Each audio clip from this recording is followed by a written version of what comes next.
Assalamualaikum warahmatullahi wabarakatuh. Alhamdulillahirabbil alamin. Assalatu wassalamu ala asrofil anbiya'i wal mursalin wa ala alihi wa sahbihi ajmain amma ba'du. Yang terhormat kepada Ibu Bidan Filga selaku narasumber pada siang hari ini. Yang terhormat Ibu-ibu PKK Desa Mekar Arum. Dan yang pertama, marilah kita panjatkan puji syukur kehadirat Allah Subhanahu wa Ta'ala yang telah melimpahkan rahmat dan hidayahnya kepada kita, sehingga kita dapat berkumpul di sini tanpa ada halangan suatu apapun. Salawat serta salam selalu tercurah kepada junjungan kita, Nabi Agung Muhammad Sallallahu Alaihi Wasallam, yang kita nanti-nantikan syafaatnya di yaumil kiamah nanti. Amin, amin, ya Rabbal Alamin. Saya sebagai pembawa acara akan membacakan susunan acara pada siang hari ini.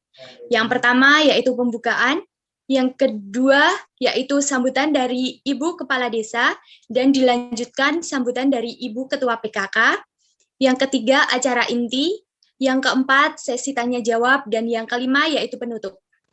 Marilah kita buka acara pada siang hari ini dengan bacaan basmalah. Bismillahirrahmanirrahim. Semoga dengan bacaan basmalah tadi dapat menjadi wasilah lancarnya acara kita pada siang hari ini. Dilanjutkan acara yang kedua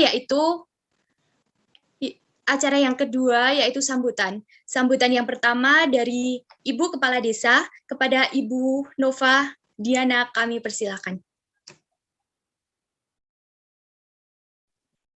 Assalamualaikum warahmatullahi wabarakatuh.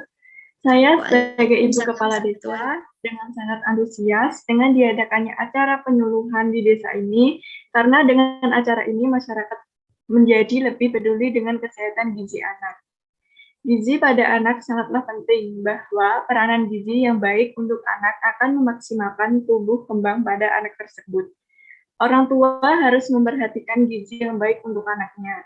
Perkembangan keterampilan makan pada anak meliputi periode awal umur 0 sampai 3 bulan, yang merupakan gerakan refleks. Umur 3 sampai 6 bulan, anak sudah dapat melakukan gerakan voluntar atau fase oral. Umur 6 bulan ke atas adalah pertumbuhan dan maturasi neurologi serta proses belajar. Jika seorang anak mengalami kekurangan gizi, maka akan menyebabkan penurunan berat badan di bawah rata-rata usianya, tinggi badan di bawah rata-rata usianya, gagal tumbuh paling sering terjadi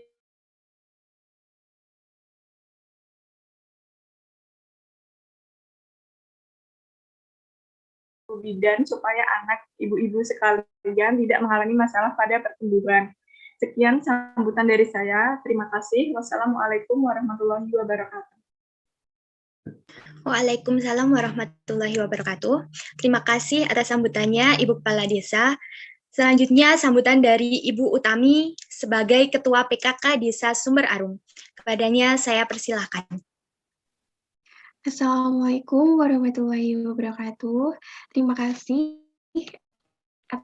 yang diberikan kepada saya. Pertama-tama, saya panjatkan puji syukur kehadirat Allah Subhanahu wa Ta'ala yang telah melimpahkan rahmat dan hidayahnya kepada kita, sehingga kita bisa melakukan penyuluhan virtual pada hari ini. Salawat serta salam selalu tercurah kepada Rasulullah Shallallahu Alaihi Wasallam yang kita nantikan syafaatnya kelak di yaumul kiamah nanti. Saya sangat merasa terhormat karena telah melibatkan Ibu PKK Desa Sumber Arum sebagai peserta penyuluhan pada hari ini. Semoga acara berjalan dengan lancar dan dapat bermanfaat bagi kita semua. Sekian sambutan dari saya. Wassalamualaikum warahmatullahi wabarakatuh. Waalaikumsalam warahmatullahi wabarakatuh. Terima kasih atas sambutannya, dan dilanjutkan acara inti yaitu penyuluhan dengan tema pemenuhan gizi anak usia balita hingga sekolah dengan narasumber kita yaitu Ibu Bidan Filga. Kepada beliau saya persilakan. Assalamualaikum Ibu-ibu, selamat siang Ibu-ibu semua. Saya di sini akan membahas tentang pemenuhan gizi anak dari usia balita hingga sekolah. Nah, apa itu angka kebutuhan gizi anak atau disebut AKG? Angka kecukupan gizi adalah ukuran dari kebutuhan rata-rata tubuh akan menutrisi perharinya berdasarkan usia, dari mulai anak-anak hingga orang dewasa. Nah, nilai AKG anak-anak hingga orang dewasa ini, hal ini mengingatkan antara anak-anak dan orang dewasa memiliki kebutuhan yang berbeda. Berbeda satu sama lain. Di samping faktor-faktor lainnya, seperti kondisi fisik. Nah, ada panduan kebutuhan gizi anak sesuai usia. Yang pertama itu ada kebutuhan gizi anak dari usia 0 sampai 6 bulan. Pada usia ini, anak hanya dapat mengonsumsi air susu ibu atau ASI. Mengingat anak belum mengonsumsi segala jenis makanan, kandungan ASI ini sudah cukup untuk semua gizi anak yang diperlukan. Lalu ada kebutuhan gizi anak usia 6 sampai 24 bulan. Nah, memasuki usia ini, kebutuhan gizi anak semakin meningkat ya Ibu-ibu. Sehingga ASI saja tidak cukup. Jadi, pada usia ini, anak sudah bisa diberikan sejumlah jenis makanan sebagai pendamping ASI ya, seperti MPASI, seperti sayuran dan buah-buahan, tapi harus sudah dilembutkan ya. Lalu ada kebutuhan gizi anak usia 2-5 tahun.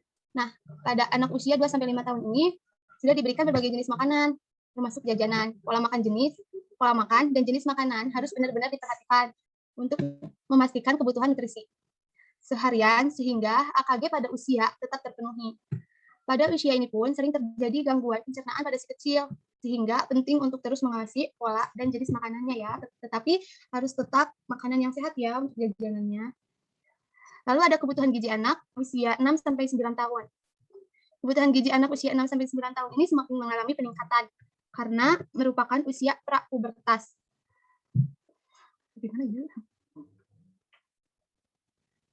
Pengawasan terhadap jenis makanan yang dikonsumsi, terutama makanan jajanan, harus tetap dilakukan pengingatan potensi infeksi yang bisa menyerang buah hati. Jadi tetap harus jaga-jaga ya.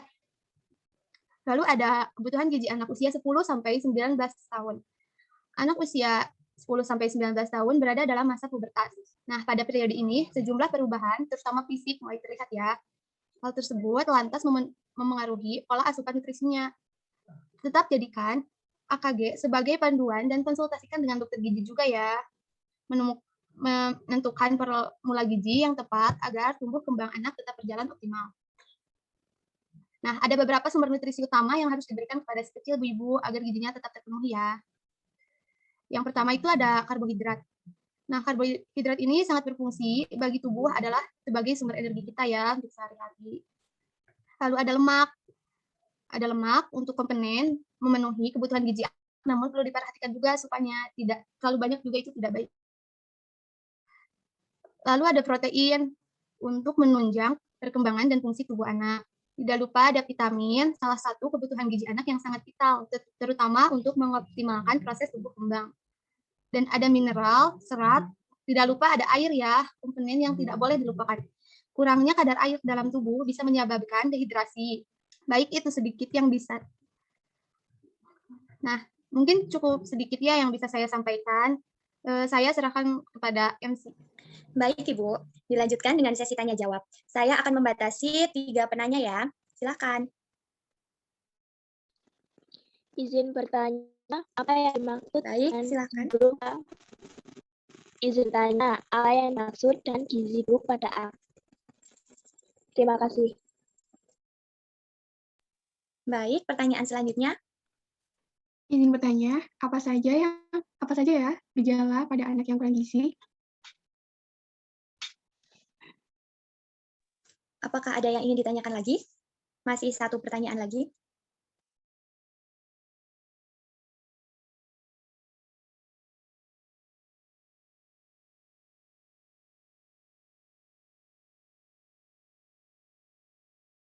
Apakah Ibu Kepala Desa ada yang ingin ditanyakan? Izin bertanya, apa saja gejala pada anak kurang gizi? Mohon maaf, pertanyaannya saya diralat. Ya, baik. Apakah itu yang dimaksud stunting ya, Bu Bidan? Baik, sudah cukup ya 3 pertanyaan. Silakan Ibu Bidan untuk menjawab pertanyaannya. Baik, tadi yang pertama ada apa itu gizi buruk ya? Iya, Ibu.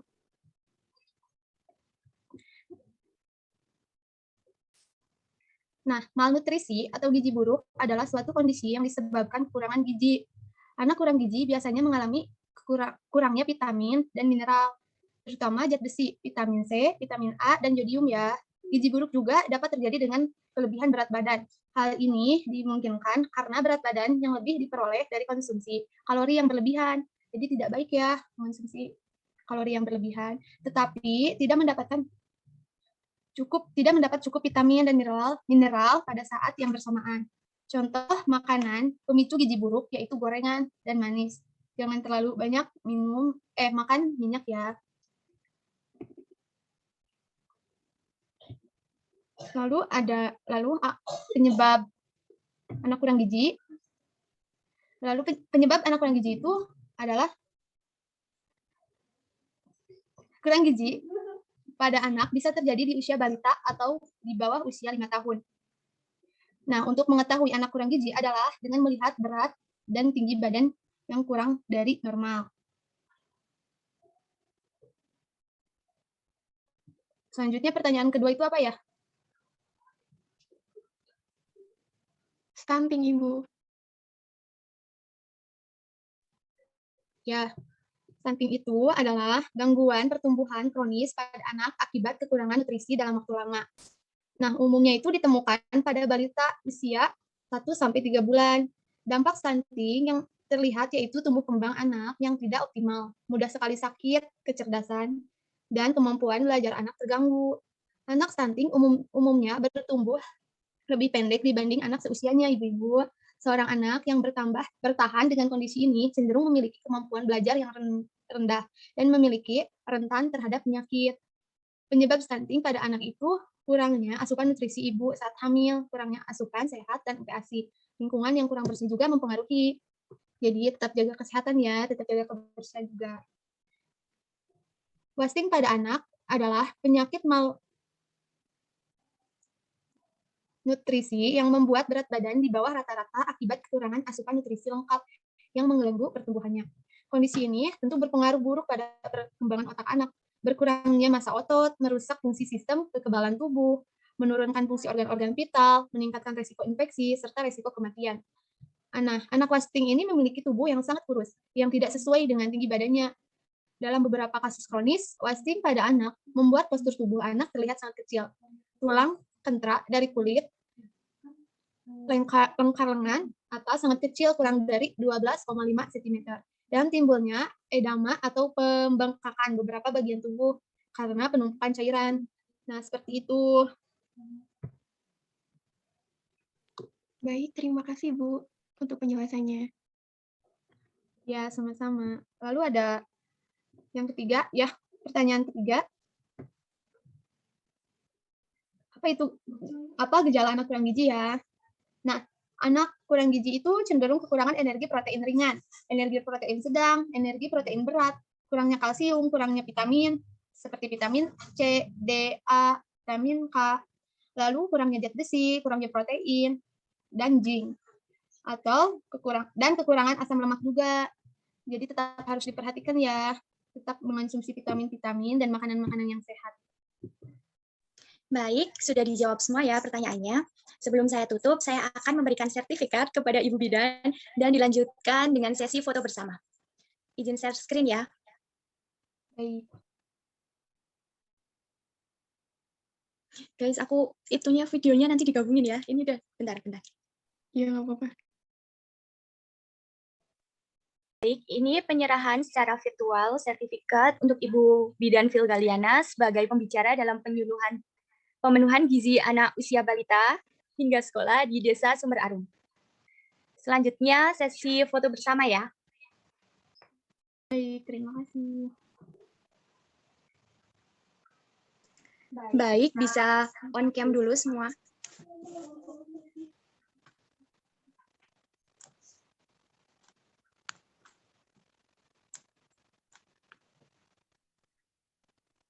Acara pada siang hari ini telah selesai.